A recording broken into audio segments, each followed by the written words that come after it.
Hi, in this video I'll talk to John Howard about the new development that he's just finished, the Winerack in Ipswich.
Hi, I'm Andy Walker from Monopoly.com, and on this channel I share my experience as a property investor and landlord, and also interview other investors so we can learn from their advice too. So if you're new here, consider subscribing for more videos like this. So John, in your experience, are there any perks with buying a brand new apartment as a buy-to-let as opposed to buying a second-hand apartment? The reason I ask is, for a start, I've only bought houses, and I do prefer an older house that maybe has a bigger garden that I could maybe extend the property on, and also like updating places. Whereas with new build, I don't feel like I've got that freedom because everything is good to go. And I just see that there's more value in second hand. Am I right, or correct me if I'm wrong? Well, it's a very difficult question to answer, and thanks for giving me such a difficult question at the start of our interview, Andy. Is that just to warm me up a bit?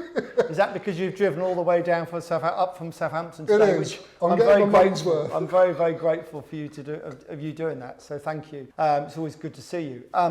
What I would say is, with a new build, obviously new build flat or house that you buy to rent out, you've got a 10-year warranty on it, which is something you don't have with a second-hand one. You have less options in terms of you can't redevelop it probably, you can't do much to it to increase its value, but you have got that 10-year warranty, which is peace of mind for a lot of people. Not everyone's a risk taker like you, Andy. Yeah. Some people, want just to buy an investment and forget about it for 10 years or 15 years and not do anything to it at all, which you shouldn't have to do for 5 to 10 years. You shouldn't need to have to even decorate it, really, should you? By 5 years, I suppose you should, but probably. But so there is that. But of course, when you're buying off plan, you've got to make sure there's a discount, and it's a genuine discount when you buy. And that's important, to do your homework on that. And otherwise, what you do, you find out 18 months later when you complete the purchase that the rest are all on the market at less than you've paid. Yeah. So you've got to be really, really sharp on that. It's something that you've really got to do your research and your homework on. So, because I've got no experience at all of buying a new apartment off plan, is it a simple case of looking at other comparables in the same city then, and looking at how much a 2-bedroom flat sold for recently that's quite modern, and making sure that you pay that price? 10%, before 10 or 15% discount, I would. Oh, so you're paying you're too kind, you are. You're too fair. You're too fair. The whole point of what gets me with everyone, a lot of people I've met who want to buy investments and want to buy property, they're very happy. They're so easy to sell to, Andy. Yeah. They all want to buy a property at about 5% discount. What's the good of that? Right. You've got to find some capital growth straight away. Yeah. Everyone's too kind. It's too easy just to go and buy a flat and rent it out, get a 6% yield. Really? Is that it? Come on. And I suppose you've got to do better than that, Andy. And you've got to buy right. It's too much of a gamble, isn't it, to think that it's going to gain capital. Oh yeah. No. Do you know what happened before every big recession? These house builders, these big house builders, they were buying land and assuming that the end sale, when it was built, the property was built on, would be up 10% more than it was then. Right. So they were gambling on the future. Never gamble on the future. You need to be buying, if you're doing any sort of development yourself, buying something to develop and resell, you need to make at least a 20% net profit after everything, at least 20%. Right. And getting that through to people, I found really difficult. They're very happy to make 5%, 10%. It's a waste of time. It's a waste of time. What's the point? The whole point is you're buying property to make money. Yeah? So not only do you want to make capital growth over time out of the inflation, you also want to make capital growth to start with. You want a capital, extra capital. So if you're buying it for, 150,000, you want to know you can sell it for 170 same day to someone else. Yeah. And that's where my 3 golden rules come in. Yeah. So my 3 golden rules are, you can buy, after just purchasing, you can sell it on again at a profit straight away. Otherwise, what the hell are you buying it for in the first place? Yeah. You can refurbish it and sell it at a good profit. Or you can refurbish it, rent it out, refinance and get most of your cash back. If you can't do all those 3 things, one, you haven't got any options, and you need options. Yeah. What are you going to do? It's buying, it's a hobby. Yeah. Property's not a hobby, property's a business. What's your view on these developments that have a guaranteed rent scheme attached to them?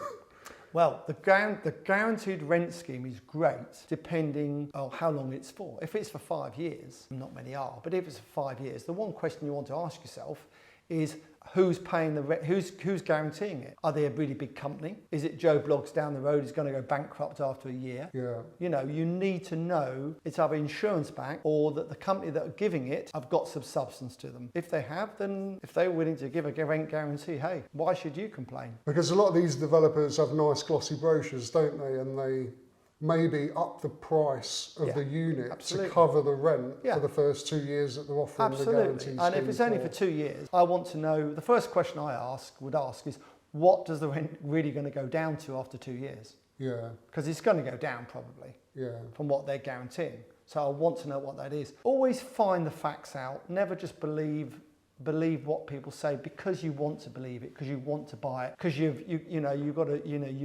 keen to buy, you want to buy something. Just make sure you do your research properly. So what's the best time to buy for developers? Because when do they start advertising?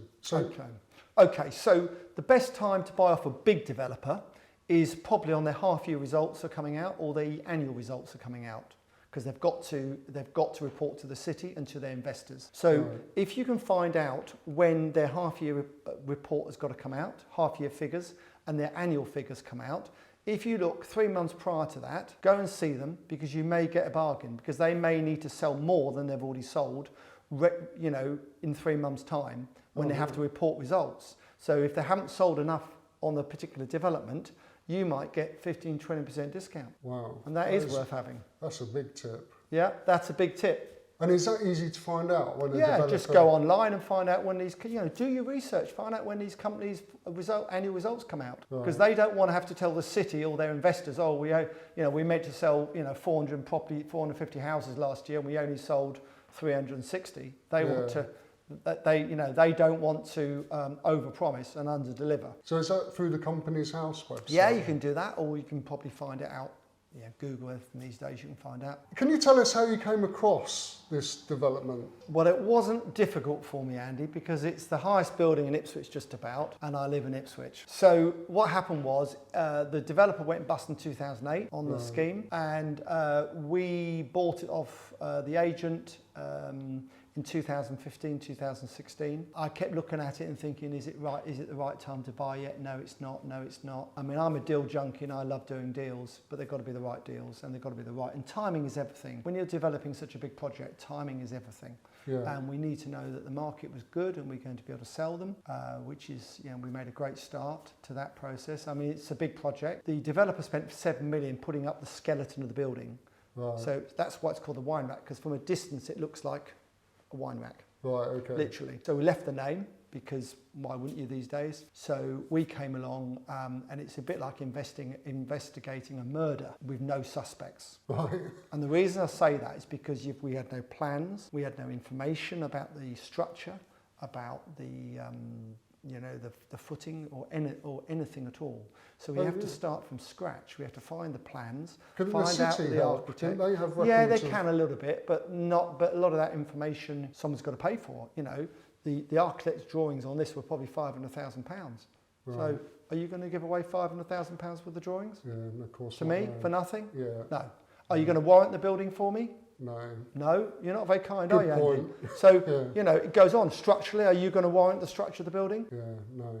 So all these things have got to be sorted out. Are you going to measure the building for us to make sure it's been built correctly in the right position? Because when you put overcladding on a building, if you haven't got the measurements right, the overcladding will exaggerate the problem. Okay. Yeah, because you're adding to the volume. Yeah. So all these things have to be sorted out. You know, there's a lot to do before. We spent £640,000 investigating the building before we bought it. So it made it more... Before we bought it. So it would have been easier just to have bought some flat land. Oh yeah, much easier. I end up doing difficult schemes because I have a reputation for doing difficult projects. Right. And of course, I'm based in Ipswich. This was in Ipswich, it's a no-brainer for us to do.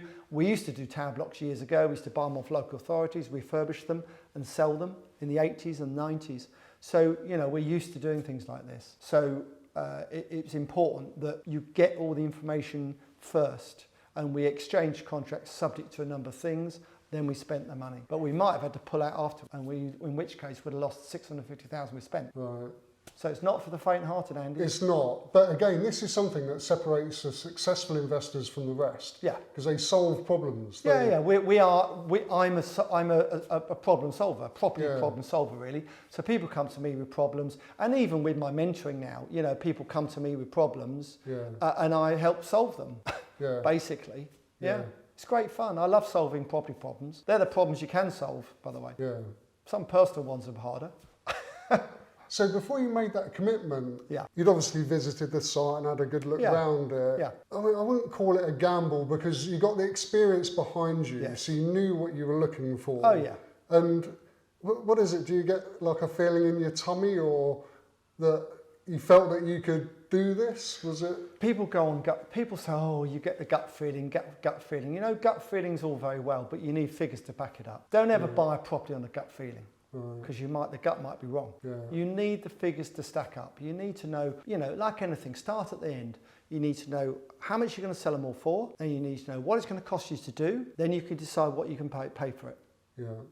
Work backwards, and by the way, include your interest and your solicitor's fees and your agent's fees and the rates. We've got rates. We've just taken now the whole project. It's now all been completed. We've got rates on 150 flats to pay. Right.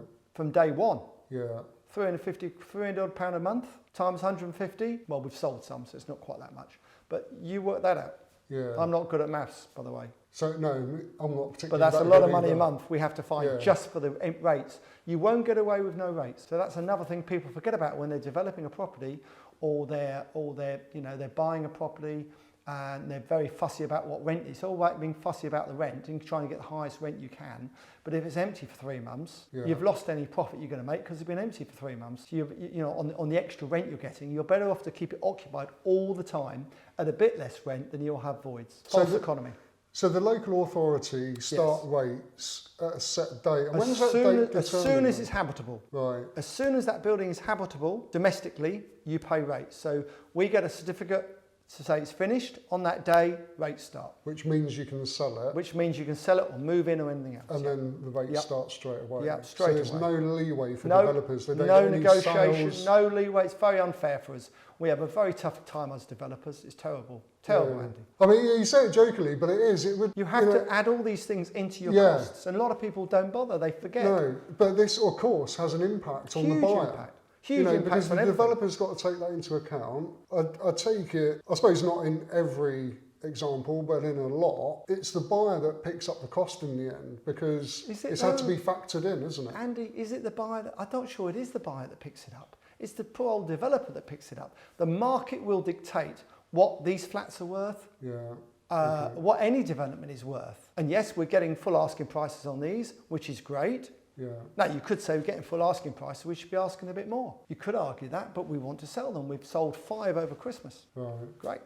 So it's great. So, it's very important to get the prices right. Be realistic. Don't be greedy. But if you buy right in the first place, you can do that. If you buy wrong in the first place and pay too much for the property and for the development and spend too much on it, guess what? You're in trouble. Yeah. Big trouble. Because the market will dictate what those properties sell for. Not you, not me. Yeah. It's the buyer that dictates ultimately. So was your first planning application successful? Or I'm guessing, I could be wrong, but the first application would have needed revision. That's a great question, Andy. Great question. The thing is this, because the building has been started, technically it already had planning permission. But two things we need to change. The developer, in their wisdom, went up an extra floor without planning permission. Who does that? Who does that? It's 18 floors high anyway. Wasn't it tall enough for them? They put an extra floor in, which didn't have planning. So we discovered this when we did our analysis, obviously. So we had to go back to the planners and get permission for that, which we did. The other thing the building had social housing on. 30% of the building, 33%, was for social flats. Now, I do not believe that you can mix the tenure in a block of flats. I don't believe in it. Housing is different. Flats is very difficult to mix the tenure. Prince Charles believes, nice man by the way, he believes that if you have someone on social housing next to someone who's privately owned and that social housing person does not work, that they will be inspired to go to work by seeing the person who owns his flat going to work and coming back. That's what he believes. Now, a lot of social housing is rented to some very decent people who work very hard. I'm not suggesting that, but on occasions they don't. And that's what Prince Charles believes. I don't believe that. I think that's a load of rubbish. And if I'm paying good money for a flat, do I really want to be living next door to someone who is not working and so on and so on and so on? Now, like I said, there's some before everyone shouts at me, there's some very, very decent, honest, social people who live in social housing. Very, very good. And there's nothing wrong with it at all. I'm giving an exaggerated example there. But I do not believe a social housing should be mixed in flats. So I went to the council and said, we're not buying this deal unless you get rid of all the social housing. And they did. I suppose there must be other developments in the city. But at the end of the day, because I need to sell these flats, and if it had any social housing in it, it'll make it much harder to sell. And it is in a prime location, isn't it? It's a great location. It's right on the river, and it's a fabulous location. 5 minutes from the station, out to London now by train. And it's a great location. But you have to get everything right. It's like making a cake, baking a cake, making a cake. You've got to put all the ingredients in. If you miss one out, guess what happens? It goes wrong. It doesn't rise in the oven. It doesn't rise. It doesn't rise. You're absolutely right, You have to get all the ingredients right. And one of those was not to have social housing on the site. The other is to make sure the kitchens and the bathrooms are sharp and the show flats are, you see this lovely show flat, make sure the show flats are spot on. It's a lot of attention to detail. But of course, when I said to you, well, I haven't been up, we just went into another one of the quarters, there's 4 quarters, and I said to you, well, I haven't been in this. You couldn't believe, you looked at me as if I was mad. But I've got great people around me. I've got a great business partner. I've got great people around me. And as I always say at my seminars and when I speak, surround yourself with the best people. You need people who are brighter and clever than you are. I just drive it and pull it all together. I mean, the fittings and fixtures are so nice. So you didn't have any input into those? No, I've got people who are much cleverer than me with that. So but do you not feel tempted though, just to say... I'm a delegator. I'm a delegator, Andy. What do I know about... I've never painted a room in my life. I've never chosen a kitchen in my life. What do I want to do that for? I'm out to finding... I can't even click now, look. I'm out finding more deals. That's my job. And mentoring and speaking and all the rest of it. It's great. Well, your team have done a great job. I'm spoiled. Even the floor, I just love this floor. Thank you. Now, you've got a state-of-the-art car parking system here. I have. Can you tell us a bit about I'm not sure how it all works, by the way, of course. But I have been over to Germany we went over to Stuttgart at WÖHR, the car park specialists. So they specialise in these car parks, which are really lifts, really. So it lifts the car up. So we've got car stackers, really, is what they're called. So you drive in, you get out the car then is taken up into the core of the building and parked. On its own with no one in it. So don't forget the children in the car. Don't forget your wallet or handbag or anything else, because it's a pain to get it back down again. It does say on the monitor, it says, have you left your children in the car? Oh, really? Have you left your... Yeah, it's quite funny. Of course, if they're teenagers, you may want to leave them in the car for 24 hours, but if they're not, probably not. Oh, wow. Actually, what it does, depending how often you use your car, depends where it parks you. So if you don't use your car very often, it parks you towards the top of it. If you use it every day, it'll park you further down so it's quicker to get out. How about that? That's good, It's isn't it? clever, isn't it? It is. Very clever system, yeah. That's 264 car spaces in the core of the building. Right. 2.6 million euros to do. Blimey. Yeah. Because there's a service charge with all apartments. flats. Yeah, isn't there is, there? yeah. Has having that car parking system increased the service charge? Not a lot, as because maintenance? we've got 150 flats, everything is divided by 150. So actually, the service charge on this block here is between £700 and £1,200 a year, Right. which is Yeah. very reasonable. We've got a full-time concierge for that as well. So, you know, it's a very reasonable service charge. Yeah. And that's another thing, when you're looking at these blocks of flats, by the way, also on the ground rents, you have to, especially looking as an investor, I mean, we haven't really got any investor flats here because the value of them and where they are. You've got some people who might buy and rent one because they look at capital growth in the future. Yeah. But on the whole, it wouldn't wash its face in terms of rental yield. Yeah.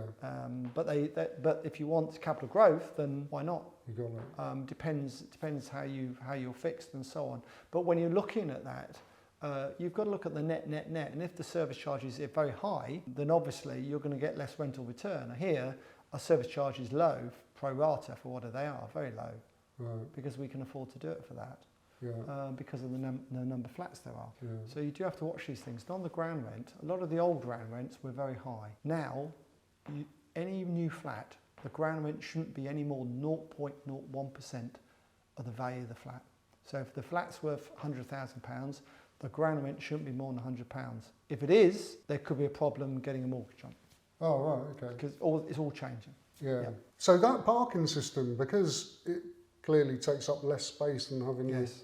normal car Yeah. park, the local authority must be really happy with that. They seem quite pleased with me at the moment. Yeah. Yeah, so It just I mean, makes me think that maybe more developers should be using those kind of yeah, parking it's an expensive systems system to because- put in, don't forget. It's an expensive system to put in. Will the city ever help, do you think? Is that something that... I don't think you'll get Because local it's in their authorities. benefit. I don't think you'll get local authorities to stump up any money towards parking. No, I don't think so.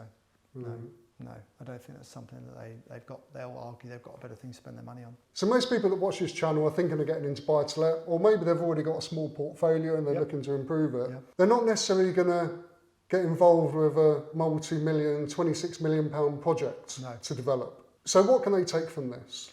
Well, it doesn't matter, Andy, whether you're spending £26 million, £100,000, £50,000. I mean, I'm doing a development in Buxton that's £300,000. I'm not always doing developments of this size. Right. I do all sorts of things. And my principle and how I work, my method is the same. It doesn't change. In fact, if anything, the smaller projects are more of a pain in the arse than the big ones, because as I just said, I've hardly been here to just look at a lot of this because I've got great people around me. On a smaller project, you have to do more. I have to do more myself on a smaller project. Yeah. So the principle is the same, and that is make sure you're making a decent profit, make sure you're organised, make sure you don't start rushing and strip it all out without knowing what you're going to do. Yeah. Make sure you've got all the planning permission in place. Surround yourself with good people. Get a good agent to sell them. All these things. It doesn't matter whether it's a £100,000 project or a £27 million project. It makes no difference. Yeah.